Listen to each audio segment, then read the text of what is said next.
ஞானானந்தமயம் தேவம் நிர்மலஸ்படிகாகிருதிம் ஆதாரம் சர்வ வித்யானாம் ஹயக்ரீவம் பாஸ்மகே. நேயர்கள் அனைவருக்கும் அஸ்ட்ரோ கேஎஸ் ஐயங்காரின் பணிவான நமஸ்காரங்கள். குரு பெயர்ச்சி 11/5/2025 முதல் 26/5/2026 வரலாம்.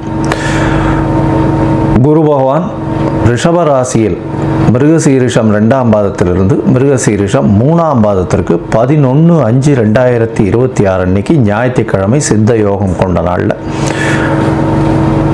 சுவாதி நட்சத்திரம் இருக்கக்கூடிய சந்திரன் சுவாதி நட்சத்திரத்தில் இருக்கிற அன்னைக்கு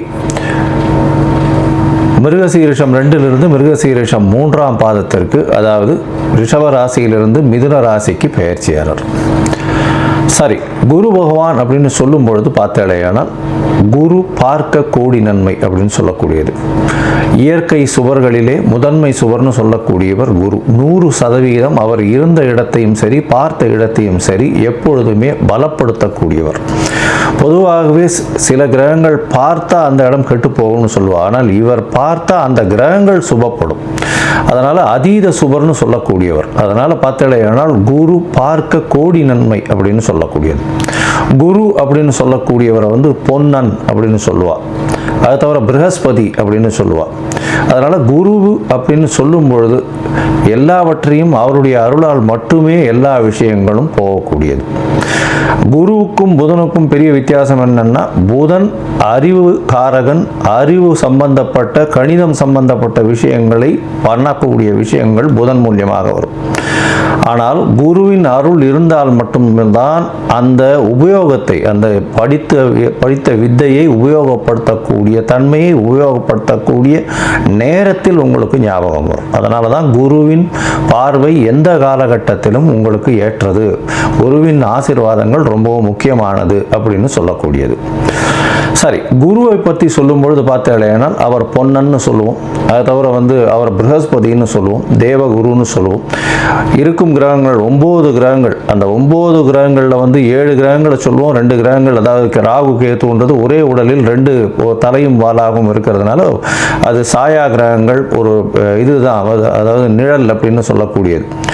இந்த 7 கிரகங்களிலும் சூரியன் சந்திரனை விட்டால்னா 5 கிரகம் தான். அந்த 5 கிரகங்கள்லையும் மிகவும் முதன்மையான மிகவும் பெரிய இருக்கக்கூடிய கிரகமானது நம்மளுக்கு கிட்டத்தட்ட கொஞ்சம் அருகாமையில் இருக்கக்கூடிய கிரகம். அவருடைய பிரதிபலிப்பினால் நமக்கு 2.5 மடங்கு சுப பலன்கள், சூரியனுடைய ஒளி சக்தி நம்மளுக்கு வரும். அதனால் அதீத சுபம் கொடுக்கக்கூடியவர் குரு பகவான் என்று சொல்லக்கூடியது. சரி, இப்போ குருவின் பார்வை அப்படின்னு பார்த்தோம்னா பொதுவாகவே எல்லா கிரகங்களும் 7ஆம் பார்வை அப்படின்றது சமசப்தம 180 டிகிரி பார்வைகளை பார்க்கும். ஆனால் குருவிற்கு விசேஷ பார்வை அப்படின்னு சொல்லக்கூடியது 5ஆம் பார்வையும் 9ஆம் பார்வையும் உண்டு. அதாவது அவர் இருக்கும் இடத்திலிருந்து 5ஆம் இடத்தையும் சுபப்படுத்துவார், 9ஆம் இடத்தையும் சுபப்படுத்துவார்.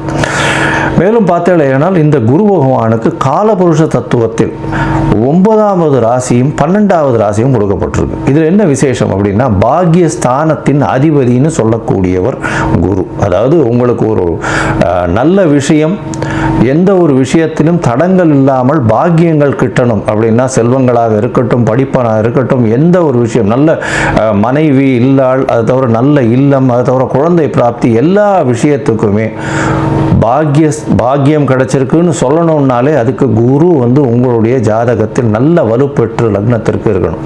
அந்த மாதிரியான ஒரு விஷயம் இருந்ததே ஆனால் உங்களுக்கு பெரிய ஏற்றம் கொடுப்பார். குருவை பொறுத்தவரையிலும் பார்த்தேனால் 12ஆம் இடத்தையும் அவருடைய காலபுருஷ தத்துவத்தின் 12ஆம் இடமான மீனமும் குரு பகவானுக்கு உண்டானது. எப்பொழுதுமே 12ஆம் இடம்னு விரயஸ்தானத்தை சொல்லுவோம். அதை தவிர தூக்கஸ்தானத்தை சொல்லுவோம். இதெல்லாம் குருவினுடைய நல்ல பார்வையோ இருந்தாரே ஆனால் உங்களுக்கு சுப செலவுகள் வரும், நல்ல தூக்கம் வரும், உடல் ஆகு நல்லபடியாக இருக்கக்கூடிய காலகட்டமாக இருக்கும். இதெல்லாம் குருவினுடைய பார்வையோ குரு இருந்தாலோ வரக்கூடியது. சரி, குரு பகவானை பொறுத்தவரையிலும் பார்த்தேனால் அவருக்கு குரு அணி அப்படின்னு சொல்லக்கூடியது சூரியன், சந்திரன், செவ்வாய் மற்றும் குரு, இவர்கள் 4 பேர் ஒரு அணியாகவும், இவர்கள் அருள் அணி அப்படின்னு சொல்லக்கூடியதாகவும், பொருள் அணின்னு சொல்லக்கூடியவர் சுக்கிரனுடைய அணியாக, சுக்கிரன், புதன், சனி மற்றும் ராகு, கேது இவர்கள் 5 பேரும் வந்து ஒரு அணியாகவும் இருக்கக்கூடியது. அதனால் குரு வந்து அதீத சுபத்துவர் 100% சுபத்துவர் குரு. அதற்கு அடுத்து சற்று கம்மியாக, அதாவது 80%, 75% சொல்லக்கூடிய அளவுக்கு சுக்கிரன் சிறந்தவர். அதே போல் பார்த்தாலேயானால் அதீத சுபத்துவம் கொண்டவர் வந்து பௌர்ணமி சந்திரனும் தனித்த புதனும் சொல்லுவாள். மிச்சவா எல்லாருமே வந்து பாவர்கள்னு சொல்லக்கூடியது. சந்திரன் வந்து பௌர்ணமி சந்திரன், அதாவது வளர்பிறை சந்திரனோ பௌர்ணமி சந்திரனோ சுபராக கொள்ளக்கூடியது. அதுவும் வந்து அமாவாசையிலிருந்து வளர்பிறைன்னு பார்த்தோம்னா ஒரு 6 நாள் 7 நாளைக்கு பார்த்தோம்னா உங்களுக்கு வெளிச்சம் இருக்கிறதுக்கு வாய்ப்பு இல்லை. அதனால் அந்த காலகட்டத்தில் சந்திரனை எடுத்துக்க மாட்டான். சரி, இப்போ குருவை பற்றி பார்க்கும்பொழுது குருவினுடைய ஸ்தலங்கள் எல்லாருக்கும் தெரியும். குருவினுடைய காரகத்துவம்னு சொல்லக்கூடியது வந்து பணம் வரணும் அப்படின்னா குரு நல்லபடியாக இருக்கணும். குரு நல்ல இடத்துல இருந்து உங்களுடைய ராசியோ லக்னத்தையோ பார்த்தாரு ஏனால் 2வது ஸ்தானத்தை பார்த்து 11வது ஸ்தானத்தை பார்த்தாரு ஏனால் பணத்திற்கு பஞ்சம் இருக்காது. பொதுவாகவே குருவை நம்ம வந்து தனகாரகன் அப்படின்னு சொல்லுவோம். ஜோதிட சாஸ்திரத்தில் தனகாரகன். அதை தவிர குருவுக்கு வந்து பார்த்தாலேயானால் புத்திர காரகன். இந்த 2ம் வந்து காரகத்துவத்திலே வரும். அதனால் ஒரு ஜாதகத்தில் குருவினுடைய வலுத்தன்மை, உங்களுக்கு அடுத்த சந்ததியினர் நல்லபடியாக இருக்கணும் அப்படின்னா குரு நல்ல வலுத்து இருந்து குருவினுடைய ஆசீர்வாதங்கள் நிச்சயமாக இருக்கணும். அதனால் காரகத்துவம்னு பார்க்கும்பொழுது புத்திர காரகத்தை சொல்லுவாள். 5ஆம் இடம், 5ஆம் இடத்தின் அதிபதி மற்றும் குரு இவர்கள் 3 பேரும் வந்து ஒரு ஜாதகத்தில் நல்லபடியில் இருந்தால் அந்த ஜாதகனுக்கு அதாவது புத்திர பிராப்தி இருக்கும், சந்தானம் விருத்தி அடையக்கூடிய வாய்ப்புகள் நிச்சயமாக உண்டு அப்படின்றது தான் ஜோதிட சாஸ்திரம் சொல்றது. அதே மாதிரி தன காரகன்னு சொல்லக்கூடியவரும் குரு. அதனால இந்த 2த்துக்குமே காரகத்துவம் அவரது. அதனால மிச்சப்படி நல்ல விஷயங்கள் நிறைய பண்ணாலும் இந்த 2 விஷயத்தில் ரொம்பவும் முக்கியமாக இருப்பார். இதை தவிர பார்த்தாலேயானால் குருவுக்கு உண்டான மரம்னு சொல்லக்கூடியது அரச மரம். அரச மரத்தை குருவுக்கு உண்டான மரம். ஏன்னா அரச மரத்தில் பார்த்தாங்கன்னா ஒரு பகுதி வந்து விஷ்ணுவும் ஒரு பகுதி வந்து சிவனாகவும் சொல்கிறா, வேறு பகுதி வந்து பிரம்மாவாகவும் சொல்கிறா. அதனால் அரச மரத்தின் முழுவுமே மும்மூர்த்திகள் இருக்கிறதாகவும் அது குருவினுடைய ஆளுமையில் இருக்கிறதாகவும் சொல்லக்கூடியது. எல்லோருக்குமே சுபராக இருக்கக்கூடிய ஒரு குரு. அதுதான் ரொம்ப பெரிய விசேஷம். யாருக்குமே தீங்கு செய்ய மாட்டார். ஒரு நல்லது பண்ணுவார், இல்லைன்னா பல்லாமல் இருப்பார். தீங்குன்றது பண்ண மாட்டார். மேலும் பார்த்தீங்கன்னா குருவுக்கு உண்டான மலர்ன்றது சொல்லக்கூடியது முல்லை மலரை சொல்கிறார். அதை தவிர குருவுக்கு உண்டானது சந்தன மரத்தை சொல்லுவான்.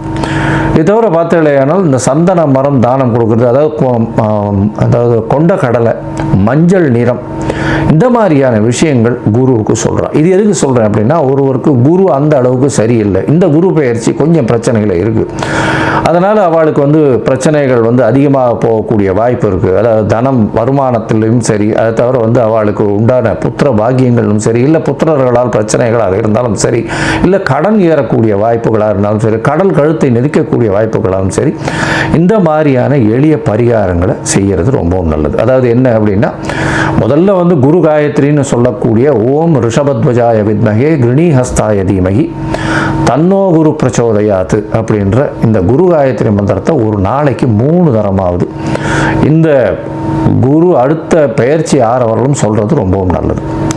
அது தவிர குரு பகவானுக்கு உண்டான எளிய பரிகாரம்னு சொல்லக்கூடியது இந்த கொண்டக்கடலை வெள்ளை கலர் கொண்டக்கடலையை வந்து சுண்டல் பண்ணி இது பண்ணுறது. அது தவிர முல்லைப்பூ சாத்துறது குரு பகவானுக்கு, இல்லை தட்சிணாமூர்த்திக்கு. அது தவிர வந்து மஞ்சள் கலர் வஸ்திரம் தானமாக கொடுக்கறது. படிக்கக்கூடிய இடங்கள் அதில் வந்து அதாவது பாடசாலைகள் இதுக்கெல்லாம் வந்து படிக்கிறதுக்குன்னு உங்களால் முடிஞ்ச விஷயத்தை தானமாக கொடுக்கறது. நெய் போட்ட ஸ்வீட்டு அது வந்து வாங்கி தானமாக கொடுக்கறது. அதாவது கோவிலில் வந்து நெய் போட்ட ஸ்வீட், அதாவது சக்கரை பொங்கல்னு வச்சுக்கலாம். அந்த மாதிரியான விஷயங்கள் கொடுக்கறதன் மூலியமாக குருவுக்கு உண்டான பிரீத்தி. சரி, இது எப்போ பண்ணலாம்? குருவுக்கு உண்டான பிரீத்தின்னு சொல்லக்கூடியது எப்போவுமே குருவின் நாளான அதாவது வியாழக்கிழமை அன்னைக்கு பண்ணணும். அதை தவிர பார்த்தலையானால் இந்த காயத்ரி மந்திரத்தை எப்போ சொல்லணும்? வியாழக்கிழமை கார்த்தால முதல் மணி நேரம் அதாவது ஹோரைன்னு சொல்லுவோம். அதாவது சூரியன் உதித்த முதல் மணி நேரத்தை ஹோரை அப்படின்னு சொல்லக்கூடியது. இந்த ஹோரையில் முதல் மணி நேர ஹோரை, அதாவது உங்களோட ஊரில் சூரிய உதயம் வந்து 7 மணி இருக்கலாம், இல்லை 6 மணி இருக்கலாம், இல்லை 5 மணி இருக்கலாம்.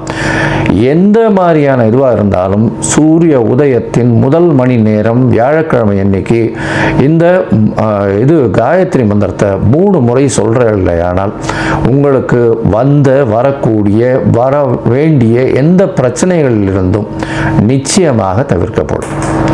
சரி, இப்போ குரு பயிற்சி இந்த மேஷம் முதல் மீனம் வரை எப்படி இருக்கு அப்படின்றத ஒன்றா பார்க்கலாம். அதற்கு முன்னாடி என்னுடைய மொபைல் நம்பர் பாயிண்ட் இருக்கும் இங்கே, அதாவது மேலே இருக்கும். உங்களுக்கு அஸ்ட்ராலாஜிக்கல் கன்சல்ட் தேவைப்பட்டதுன்னா நீங்கள் எனக்கு கான்டாக்ட் பண்ணுங்க. உங்களுடைய date, time, place of birth, உங்களுடைய பெயர், தாய் தகப்பனார் பெயர் வரலாம் அனுப்பிச்சு வைங்க. நான் உங்களுடைய ஜாதகத்தை போட்டு சந்தி இருக்கான்னு பார்க்குறேன். சந்தின்றது வந்து பார்த்தாலேயானால் மிருகசீரிஷம் 2ஆம் பாதம் நினச்சின்னு இருப்பா, 3ஆம் பாதத்தில் இருக்கும், ராசியே மாறிடும். இது வந்து நட்சத்திர சந்தி, நட்சத்திர பாத சந்தின்னு சொல்லுவோம். அதே மாதிரி லக்னத்தையும் பார்த்தேன்னா அதே மாதிரி லக்னத்தில் பார்த்தாலேயானால் விசாக நட்சத்திரம் நினச்சின்னு இருப்பா, விசாக நட்சத்திரம் துலா ராசி நினச்சின்னு இருப்பா, விசாக நட்சத்திரம் விருச்சிக ராசியில் இருப்பா. அதனால் சந்தி முதல்ல பார்க்கணும். அதே மாதிரி நட்சத்திரங்கள் எந்த நட்சத்திர பாதத்தில் நிற்கிறா அப்படின்றத முதல்ல தெரிஞ்சுட்டு உங்களுக்கு நடக்கக்கூடிய தசாபுக்தி, அந்தரம், சூக்ஷ்மம் இதெல்லாம் எப்படி இருக்குன்றதையும் பார்த்துட்டு இப்போ நடக்கக்கூடிய மாறுதல்கள் என்ன ஒரு மாற்றத்தை ஏற்படுத்த போகிறதுன்றதையும் பார்த்து உங்களுக்கு உண்டான பலன்களை நான் சொல்கிறேன். அதற்கு உண்டான கட்டணத்தையும் போடுறேன். அதை அனுப்புங்க. அனுப்பிச்சதுக்கப்புறம் உங்களுக்கு அப்பாயின்மெண்ட் தரேன். இப்போது மேஷம் முதல் மீனம் வரை குரு பெயர்ச்சி 2025 11/5/2025 முதல் 26/5/2026 வரை பார்க்கலாம். ரிஷபராசிக்காரர்கள், அதாவது கிருத்திகை, ரோகிணி, மிருகசீரிஷம் இந்த 3 நட்சத்திரம் 9 பாதங்களை கொண்ட ராசி. ராசியின் அதிபதினு சொல்லக்கூடியவர் சுக்கிரன்.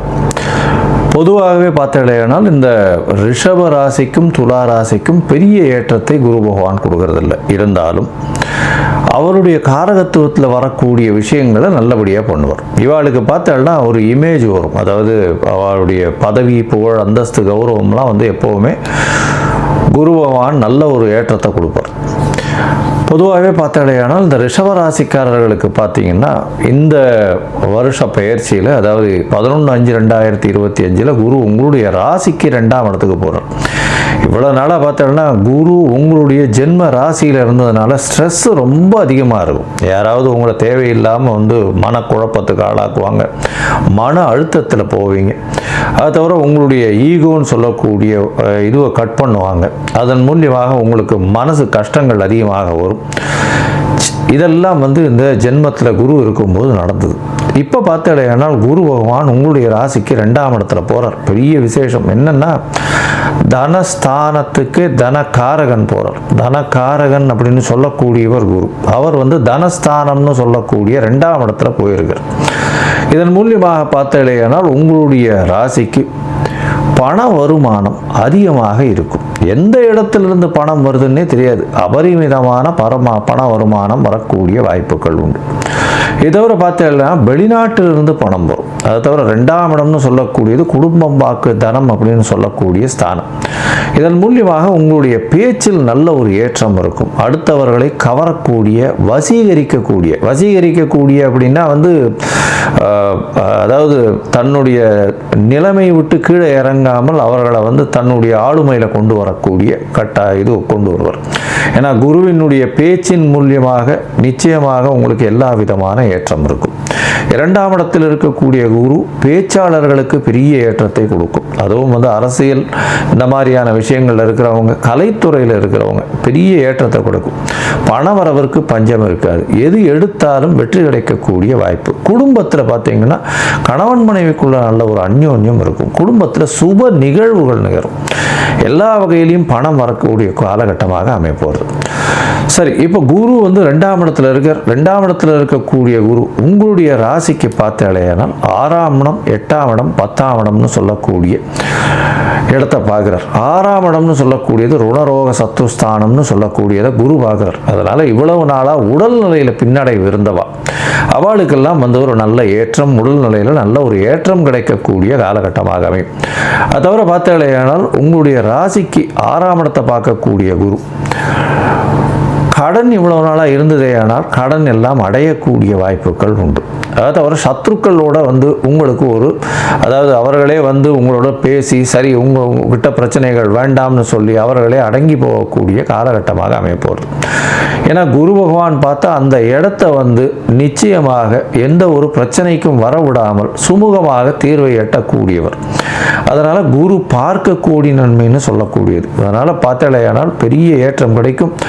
எந்த ஒரு பிரச்சனை, லிட்டிகேஷன், கோர்ட்டு, வம்பு, வழக்கு இந்த மாதிரியான விஷயங்கள்லாம் வந்து அவுட் சைட் கோர்ட்டு செட்டில்மெண்ட்டுன்னு முடியும். அதாவது கோர்ட்டுக்கு வெளியிலேயே வந்து ஒருத்தருக்கு ஒருத்தர் பேசி ஒரு நல்ல ஒரு முடிவை எடுத்து கொண்டு வரக்கூடிய வாய்ப்புகள் உண்டு. அது தவிர பார்த்தாலேயானால் உடல் நலத்தில் பின்தங்கி இருந்தால், உடல் நலத்தில் பிரச்சனைகள் இருந்தது அப்படின்னா இந்த காலகட்டத்தில் உடல் நலத்தில் ஏற்றம் கிடைக்கும். பின்தங்கியவர்களுக்கு சற்று அதாவது மருத்துவத்தின் மூலியமாக நல்ல ஒரு ஏற்றம் கிடைக்கக்கூடிய காலகட்டமாக அமையும். கடன் எதற்காக புதிய கடன் வாங்க வேண்டிய கட்டாயம் ஏற்படும். இருந்தாலும் கடன் நல்லபடியாக அடையக்கூடிய வாய்ப்புகளும் நிச்சயமாக இருக்கும். உங்களுடைய ராசிக்கு 8ஆம் இடத்தை குரு பார்க்கிறார். 8ஆம் இடம்னு சொல்லக்கூடியது மறைந்த ஸ்தானம், மறைவு ஸ்தானம்னு சொல்லக்கூடியது. அதனால் வெளிநாடு, வெளியூர், வெளிமாநிலம் செல்லக்கூடிய பாக்கியம் நிச்சயமாக உண்டு. வெளியூர் போய் வெளிநாட்டுக்கு போயிட்டு வரக்கூடிய வாய்ப்பு, அதுவும் வந்து ஐடி இண்டஸ்ட்ரியில் இருக்கிறவங்க நிச்சயமாக வெளிநாடு போய் ப்ராஜெக்ட் நிச்சயமாக பண்ணக்கூடிய வாய்ப்புகள் நிச்சயமாக உண்டு. இந்த காலகட்டத்தில் தொழில் சம்பந்தமாக புதிய வேலையும் கிடைக்கக்கூடிய வாய்ப்புகள் உண்டு. வேலையில் மாற்றங்கள் ஏற்படும், ஏற்றங்கள் ஏற்படும், ப்ரமோஷன் வரக்கூடிய வாய்ப்பு, வெளிநாடு போயிட்டு வரக்கூடிய வாய்ப்பு. அது தவிர ப்ரமோஷன் மூலியமாக அதீதமான வருமானம் வரக்கூடிய வாய்ப்புகள் நிச்சயமாக உண்டு.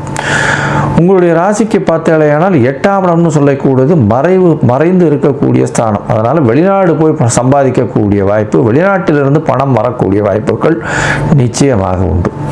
உங்களுடைய ராசிக்கு பார்த்தாலேயானால் 8ஆம் இடத்துக்கு அதாவது 10ஆம் இடத்தை பார்க்குறார். தொழில் ஸ்தானம், சொந்த தொழில் செய்கிறவாளுக்கு பெரிய ஏற்றம் கிடைக்கும்.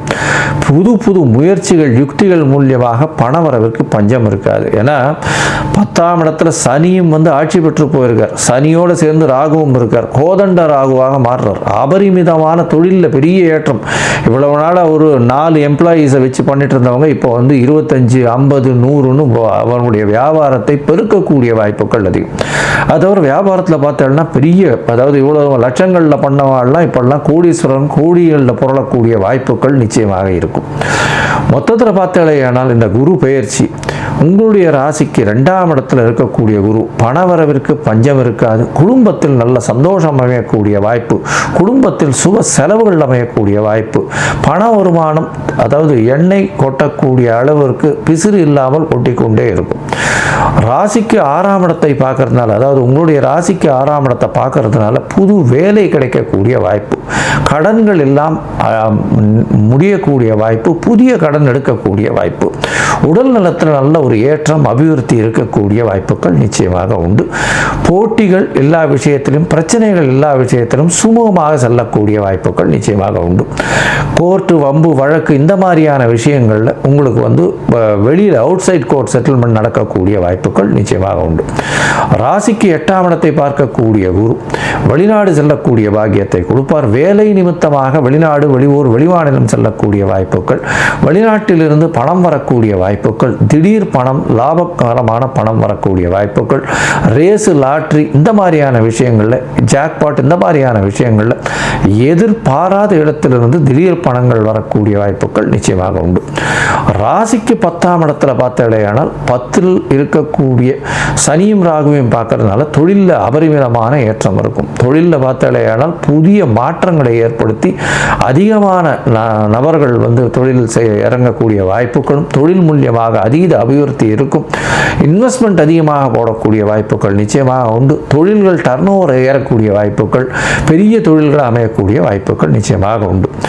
இந்த காலகட்டத்தில் பார்த்தீங்கன்னா உங்களுடைய தசாபுக்தி அந்தரம் சூக்ஷ்மம் சற்று சரியில்லை அப்படின்னா நீங்கள் சென்னையில் இருக்கக்கூடிய திருவல்லிக்கேணியில் போய் அவர் பார்த்தசாரதியை சேவிச்சுட்டு வாங்க. பார்த்தசாரதி அர்ஜுனனுக்கு குருவாக இருந்து பகவத்கீதையை கொடுத்ததுனால அவரை குருவாக கருதப்படுகிறார். அதனால் பார்த்தசாரதியை போய் சேவிச்சுட்டு வாங்க. அதுவும் வியாழக்கிழமையில் போய் சேவிச்சுட்டு வாங்க. பெரிய ஏற்றமும் மாற்றமும் உங்கள் வாழ்வில் நிச்சயமாக வரும். இந்த குரு பெயர்ச்சி உங்களுக்கு 95 விழுக்காடுகள் பெரிய ஏற்றத்தை கொடுக்கும்.